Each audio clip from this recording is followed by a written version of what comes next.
Le peuple congolais va savoir, d'ici décembre 2018, si la RDC est à vendre ou pas. La réunion du Conseil de sécurité de l'ONU, sur la situation de la RDC, relevait plutôt de la guerre des éléphants, à la lumière des positions diamétralement opposées soutenues par les États-Unis, et la France face à la Chine, et à la Russie. Tout porte à croire que l'on s'achemine vers la guerre des éléphants, entre les fameux blocs Ouest et Est. Pendant que les représentantes américaines et françaises dénonçaient la non-inclusivité des élections, avec l'exclusion de 6 candidats à la présidentielle par la CENI, leur opacité avec la très suspecte machine à voter, et un fichier électoral pollué ainsi que la non-décrispation politique, leurs homologues de la Chine et de la Russie, avec l'appui de celui de la Bolivie, ont soutenu l'idée de Kinshasa sur la non-ingérence dans les affaires internes congolaises. Ils ont même fait monter la tension, d'un cran en soutenant que les élections n'étaient pas la panacée pour régler la crise politique congolaise. Ainsi, certains observateurs pensent que, sous le couvert de l'exigence d'élections inclusives et transparentes pour le bloc Ouest, et du respect de l'indépendance et de la souveraineté de la RDC pour le bloc Est, la République démocratique du Congo se trouve en réalité au centre d'enjeux cachés ayant pour toile de fond ses fabuleuses ressources naturelles. L'ambassadrice américaine à l'ONU, Nikki Haley, qui a déclaré au cours de cette réunion du Conseil de sécurité que « Nous respectons la RDC en tant qu'État membre souverain des Nations Unies, mais cela ne peut qu'éveiller des soupçons lorsque le gouvernement congolais refuse l'aide qui aiderait à faire d'élections libres, équitables et crédibles une réalité, tout en continuant à accepter l'aide humanitaire que beaucoup d'entre nous continuons de lui donner. » Si à l'unanimité, le Conseil de sécurité a émis le souhait de voir le gouvernement de la RDC permettre particulièrement à la MONUSCO d'apporter son soutien logistique à la CENI, les États-Unis ont invité une fois de plus le président Kabila à se montrer coopératif en vue des élections libres, équitables et crédibles. C'est que le président Joseph Kabila passe à la fois pour le problème et la solution dans la bonne tenue de scrutin de décembre 2018. De toutes les façons, les États-Unis ont prévenu ceci. L'histoire jugera favorablement la décision du président Kabila de ne pas briguer un troisième mandat, si elle conduit à des élections libres, équitables et crédibles qui se traduiront par une démocratie durable pour le peuple congolais. De son côté, le représentant permanent de la RDC à l'ONU, Ignace Gata Mavita a tenté d'apaiser le Conseil de sécurité sur les inquiétudes qui entourent l'utilisation de la machine à voter par la commission électorale. C'est pour renforcer la confiance et dissiper le doute que la CENI a entrepris depuis plusieurs mois une campagne de sensibilisation et de vulgarisation sur l'utilisation de cette imprimante, a affirmé Ignace Gata. L'ambassadeur de la RDC à l'ONU n'a pas manqué de rappeler que la machine à voter ne votera pas en lieu et place de l'électeur. Son rôle est plutôt d'imprimer le bulletin de vote que l'électeur sera appelé à glisser dans l'urne, a-t-il souligné. Sur la question du financement des élections, le représentant de la RDC a exprimé la volonté du gouvernement de poursuivre les efforts engagés pour conduire le processus jusqu'à son terme. Pour ce faire, il est convaincu que le pays reste ouvert aux apports d'autres partenaires, pourvu que ceux-ci soient sans conditionnalité et se fassent dans le respect de sa souveraineté. Et de vous remercier pour avoir pris l'initiative d'organiser cette réunion qui porte sur l'évolution du processus électoral en République démocratique du Congo, mon pays. Je voudrais également profiter de cette opportunité pour exprimer les remerciements de ma délégation à vous tous, membres du Conseil de sécurité, pour l'intérêt et le soutien continu que vous avez toujours porté à la situation de mon pays. Monsieur le Président, après avoir suivi les différentes interventions des orateurs qui m'ont précédé, il me semble important, au nom de mon gouvernement, de vous exposer notre perception sur la situation qui fait l'objet de nos discussions. Avant de poursuivre mon propos, je voudrais vous présenter les excuses du président de la CENI, qui, pour des raisons de son agenda fort chargé, n'a pas pu répondre à votre invitation. Pour revenir à notre sujet du jour, comme nous l'avions signalé le mois passé devant votre Conseil, le processus électoral a suffisamment évolué. Il vient de franchir au jour d'aujourd'hui l'étape du dépôt des candidatures. Il y a lieu de préciser à ce sujet que la CENI a réceptionné 19 437 dossiers de candidatures pour les élections provinciales, 15 222 pour les élections législatives et 25 pour l'élection présidentielle. Concernant particulièrement l'élection présidentielle, comme vous l'avez suivi, Son Excellence M. Joseph Kabila Kabange, président de la République, a tenu sa parole, se conformant ainsi à sa déclaration de respecter la Constitution du pays, faite bien avant le début du processus électoral et répétée au fur et à mesure que celui-ci allait son bonhomme de chemin. Après le dépôt des différentes candidatures, la CENI a, conformément à la loi, procédé à leur examen, à l'issue duquel ont été déclarés irrécevables le dossier de ceux des candidats ne remplissant pas les conditions prescrites par la loi. Ainsi, pour nous limiter au seul cas de l'élection présidentielle, sur les 25 candidatures enregistrées par la CENI, 6 n'ont pas été retenues. Comme vous pouvez vous en rendre compte, le processus a atteint aujourd'hui sa vitesse de croisière et nous rapproche de plus en plus de son point d'arrivée.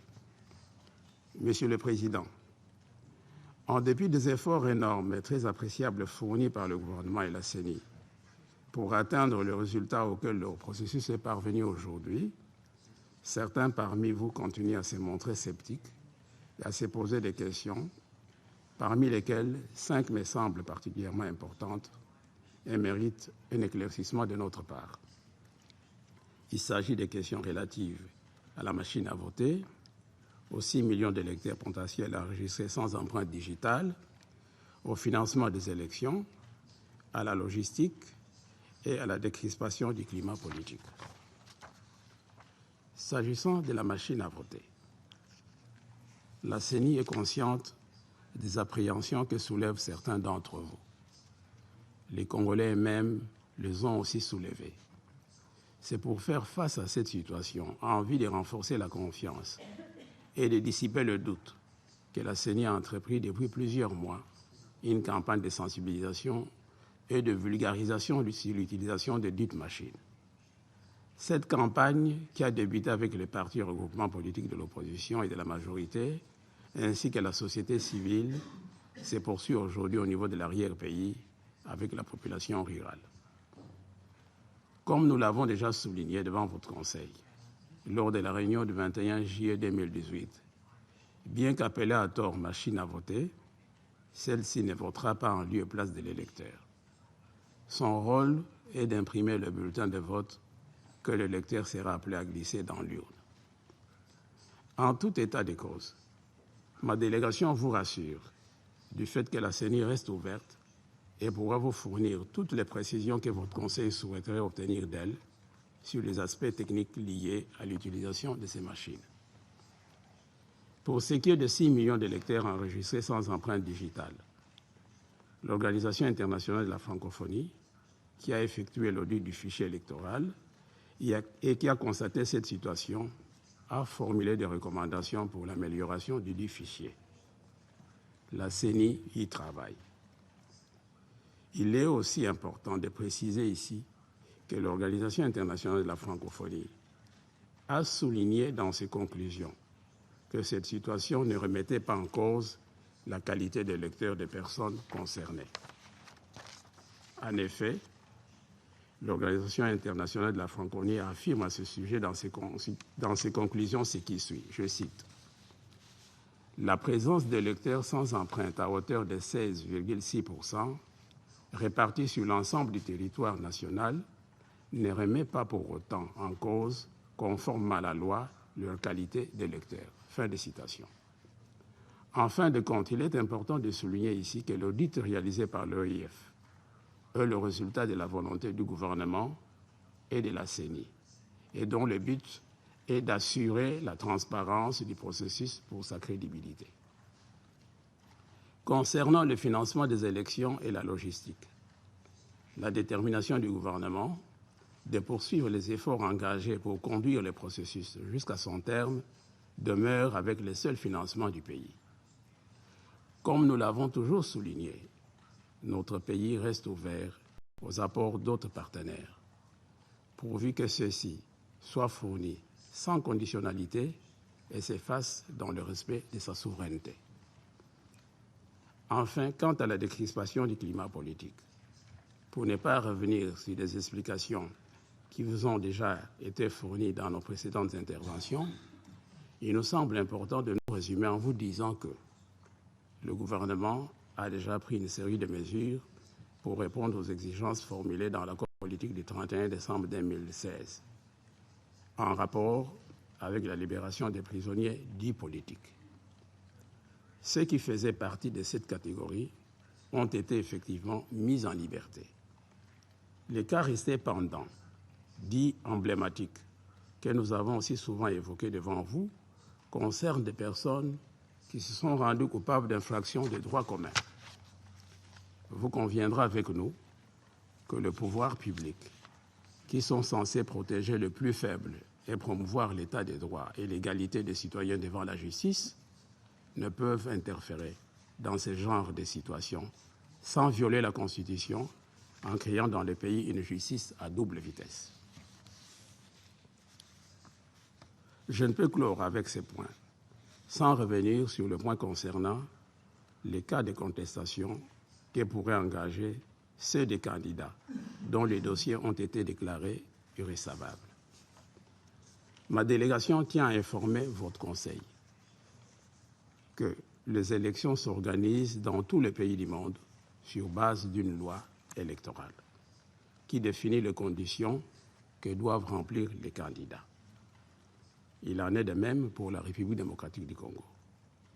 Il est donc normal que les candidats qui n'ont pas rempli les conditions prescrites par la loi ne soient pas retenus. Comme certains d'entre vous l'ont reconnu, ces candidats ont la possibilité d'introduire leur recours d'ici le 19 septembre 2018 devant les juridictions compétentes pour être rétablis dans leurs droits. Mais dans les cas contraires, mon gouvernement saurait gré à votre Conseil et à la communauté internationale de demander aux candidats malheureux d'accepter la rigueur de la loi et de respecter les lois du pays et la Constitution, comme l'a fait le président Kabila. Monsieur le Président, le peuple congolais tient aux élections qui, comme vous le savez, auront lieu le 23 décembre 2018. Le gouvernement et la CENI y travaillent pour qu'elles se déroulent dans de bonnes conditions, dans la transparence et dans un climat apaisé. Cet objectif ne peut être atteint qu'avec l'engagement de tous les acteurs politiques, toutes tendances confondues, qui doivent s'abstenir de tout propos et comportement de nature à créer un climat de tension et à provoquer le désordre. Le gouvernement attend donc de tous les acteurs politiques du pays qui puissent accompagner ces processus de manière constructive par des actions positives. Le gouvernement attend aussi les mêmes comportements des partenaires internationaux. À cet égard, ma délégation se permet de relever ce qui suit. Le processus électoral en RDC a beaucoup souffert de nombreuses ingérences et interférences de l'extérieur, comme c'est encore le cas aujourd'hui. Cet état de choses n'a pas nécessairement fait avancer le processus, qui a eu entre autres pour conséquence le report des élections dont on a fait malheureusement porter la responsabilité à une seule personne, le président Kabila. Le processus a aussi souffert de la crise de confiance, entretenue par des suspicions qui ont été inoculées aux Congolais, si bien que ceux-ci se sont mis à douter d'eux-mêmes au point de se comporter en sceptiques devant la promesse solennelle de respecter la Constitution faite par le chef de l'État. Ma délégation estime que la communauté internationale, qui a sa part de responsabilité dans cette situation, doit adopter un langage mesuré et posé pour aider à dissiper cette crise au stade actuel du processus. Le résultat obtenu jusqu'ici par les CENI doivent nous inciter à faire confiance à cette institution et la laisser poursuivre sa mission jusqu'au bout, en évitant d'interférer dans son travail par des considérations qui relèvent beaucoup plus de la spéculation plutôt que de la réalité. Les contributions positives pour l'amélioration du processus sont les bienvenues. Elles doivent se faire dans le respect mutuel entre partenaires. Enfin, depuis la concrétisation de la promesse du chef de l'État de respecter la Constitution, la situation politique aussi bien au pays qu'au niveau de la communauté internationale semble connaître un moment de répit. Notre souhait de voir cette situation durer pour permettre, pour la première fois de l'histoire de notre pays, une transition pacifique du pouvoir au sommet de l'État congolais. Dans cette perspective, le gouvernement et le peuple congolais comptent aussi sur les Nations Unies plus particulièrement le Conseil de sécurité, organe qui a dans ses missions la responsabilité de garantir la paix et la sécurité internationale. Je vous remercie de votre attention. Je remercie le représentant de la République démocratique du Congo de son intervention. Il n'y a pas d'autres demandes de parole. La séance est levée. De sa part, la SANCO par la voix du Monseigneur Marcel Outembi, a souligné que les évêques ont pris acte du pas significatif, accompli dans le processus électoral par le dépôt des candidatures aux élections présidentielles et législatives. Dans l'ensemble, le dépôt des candidatures s'est déroulé dans un climat apaisé et dans un esprit patriotique, à l'exception du cas de Moïse Katumbi pour lequel il rappelle au gouvernement le respect de l'accord de la Saint-Sylvestre, la désignation pour l'élection présidentielle du candidat de la majorité présidentielle. La SANCO félicite le président de la République, la CENI, les acteurs politiques et le peuple congolais dans son ensemble, pour avoir contribué à franchir avec succès cette étape qui amorce l'alternance pacifique au sommet de l'État. L'engagement du gouvernement à financer le processus électoral. La SANCO l'encourage à poursuivre le financement jusqu'au bout, dans un rythme qui garantira la tenue effective des élections le 23 décembre 2018. Cependant, la joie présente aura été une illusion, si le processus électoral en cours n'aboutit pas à l'organisation des élections crédibles, transparentes, inclusives et apaisées. Car les élections biaisées nous maintiendront dans la crise. Ce risque est latent si l'on ne prend pas en compte les préoccupations suivantes. 1. La non-clarification de la situation des millions de personnes enrôlées sans empreinte digitale. 2. Le manque de consensus sur l'utilisation, ou non de la machine à voter. 3. Le non-parachèvement d'importantes mesures de décrispation prévues dans l'accord de la Saint-Sylvestre. Et c'est à cœur joyeux que la SANCO prend la parole pour renseigner les membres du Conseil de sécurité sur l'évolution du processus électoral en cours dans notre pays. La SANCO a pris acte du pas significatif déjà accompli dans le processus électoral, à savoir le dépôt des candidatures aux élections présidentielles et législatives. Dans l'ensemble, le dépôt des candidatures s'est déroulé dans un climat apaisé et dans un esprit patriotique, à l'exception du cas de M. Moïse Katumbi, pour lequel nous rappelons au gouvernement le respect de l'accord de la Saint-Sylvestre. La désignation pour l'élection présidentielle du candidat de la majorité présidentielle, ça n'est un autre pas positif. La SANCO félicite le président de la République, la CENI, les acteurs politiques et le peuple congolais dans son ensemble pour avoir contribué à franchir avec succès cette étape qui amorce l'alternance pacifique au sommet de l'État. 3. L'engagement du gouvernement à financer le processus électoral. La SANCO encourage le gouvernement à poursuivre le financement jusqu'au bout dans un rythme qui garantira la tenue effective des élections le 23 décembre 2016. Cependant, la joie présente aura été illusoire et éphémère si le processus électoral en cours n'aboutit pas à l'organisation des élections crédibles, transparentes, inclusives et apaisées, car les élections biaisées nous maintiendront dans la crise. Ce risque est latent si l'on ne prend pas en compte les préoccupations ci-après. Primo, la non-clarification de la situation des millions de personnes enrôlées sans empreinte digitale. Secundo, le manque de consensus sur l'utilisation ou non de la machine à voter. Tertio, le non-parachèvement d'importantes mesures de décrispation politique prévues dans l'accord de la Saint-Sylvestre. De ces faits, La CENCO réitère les recommandations suivantes à la CENI et au gouvernement. Première recommandation. La publication le plus tôt possible des listes provisoires des personnes enrôlées afin de rassurer le peuple congolais de l'effectivité des personnes réellement enrôlées sans empreinte digitale. Deuxième recommandation. La recherche d'un consensus sur l'utilisation ou non de la machine à voter en favorisant les concertations tripartites entre la CENI, la majorité présidentielle aujourd'hui appelée FCC et l'opposition autour des experts nationaux et internationaux. Troisième recommandation. Le parachèvement de la mise en œuvre de l'accord de la Saint-Sylvestre, notamment en appliquant le reste des mesures de décrispation, que l'on évite de forcer l'interprétation des lois et de manipuler la justice dans le but d'exclure de façon arbitraire certains candidats de la compétition électorale.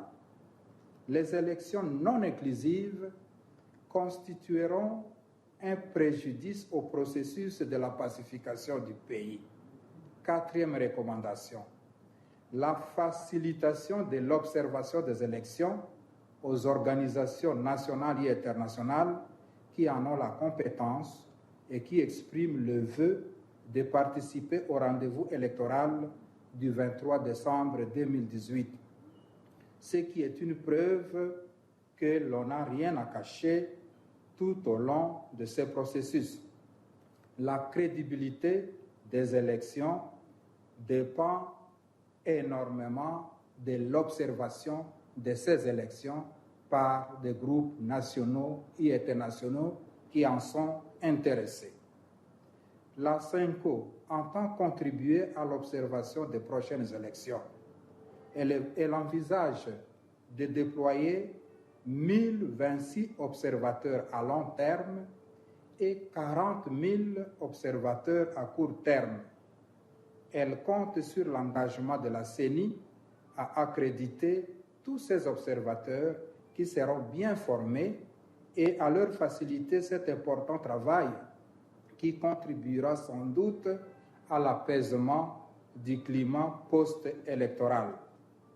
La CENCO compte beaucoup sur l'implication et l'engagement de la communauté internationale, en particulier la SADC et le CURGL, pour aider la République démocratique du Congo à sortir pacifiquement de la crise par le respect des clauses de l'accord de la Saint-Sylvestre.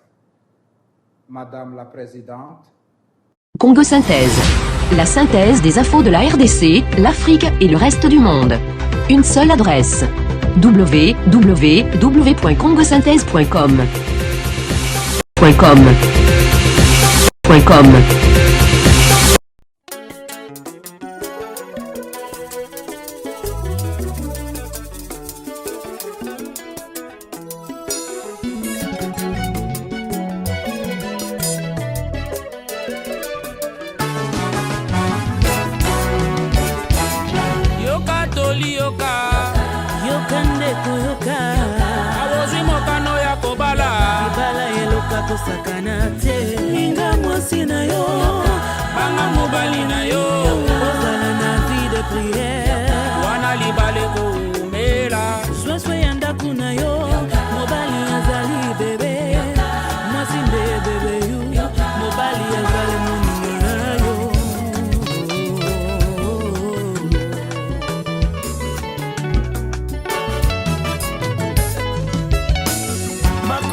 ndako ya libala mpona kopusa mosusu mosika na la vie bayaka kobebisa tie yoka tolie ya Zambe ya groupe Soleil de Gloire Moya Kembo ebimi mpona moto nyonso libala eza sale d'attente tozozela kozonga na Yesu mama na ngai